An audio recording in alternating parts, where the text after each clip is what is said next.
ചാത്തന്നൂർ മീനാട് ധർമ്മശാസ്ത്ര ക്ഷേത്രോത്സവത്തിനിടയിലുണ്ടായ സംഘർഷവുമായി ബന്ധപ്പെട്ട് ഒരാളെ അറസ്റ്റ് ചെയ്തു.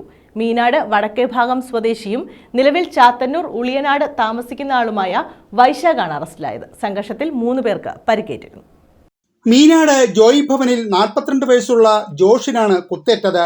ജോഷിന്റെ ജ്യേഷ്ഠൻ ജോയിയുടെ വലത്തെ കണ്ണിനും ജോയിയുടെ മകൻ റെൻസിക്കും ആക്രമണത്തിൽ പരിക്കേറ്റിരുന്നു. തിങ്കളാഴ്ച വൈകിട്ട് ഉത്സവത്തോടനുബന്ധിച്ച് വയലിൽ നെടുംകുതിരയെടുപ്പ് നടക്കുന്നതിനിടയിൽ ഇവർ തമ്മിൽ വാക്കേറ്റമുണ്ടാവുകയും അടിപിടിയിൽ കലാശിക്കുകയുമായിരുന്നു. ഇതിനിടയിൽ ജോയിയുടെ സ്വർണ്ണമാല വലിച്ചു പൊട്ടിച്ചെടുത്തവർക്കെതിരെ സ്റ്റേഷനിൽ പരാതി നൽകുന്നതിനു വേണ്ടി ജോഷും മറ്റു 2 പേരും ക്ഷേത്രത്തിന്റെ മുമ്പിലെത്തിയപ്പോൾ സംഘടിച്ചു നിന്നവർ ജോഷിനെ നെഞ്ചത്തും വയറിലും കുത്തുകയും പിടിച്ചുമാറ്റാൻ ചെന്ന ജോയിയെയും മകനെയും ആക്രമിക്കുകയുമായിരുന്നു. ഇപ്പോൾ പിടിയിലായ വൈശാഖ് ഉൾപ്പെടെ 10ഓളം പ്രതികൾക്കെതിരെ ചാത്തന്നൂർ പോലീസ് കേസെടുത്തിട്ടുണ്ട്. പ്രധാന പ്രതി ഉൾപ്പെടെയുള്ളവർ ഒളിവിലാണ്. ചാത്തന്നൂർ ACPയുടെയും ചാത്തന്നൂർ SHOയുടെയും നേതൃത്വത്തിൽ പ്രത്യേക അന്വേഷണ സംഘം ഊർജിതമായ അന്വേഷണം നടത്തിവരികയാണ്. വരും ദിവസങ്ങളിൽ പ്രതികളെല്ലാം തന്നെ പിടിയിലാകുമെന്ന് ചാത്തന്നൂർ സർക്കിൾ ഇൻസ്പെക്ടർ വിജയരാഘവൻ പറഞ്ഞു.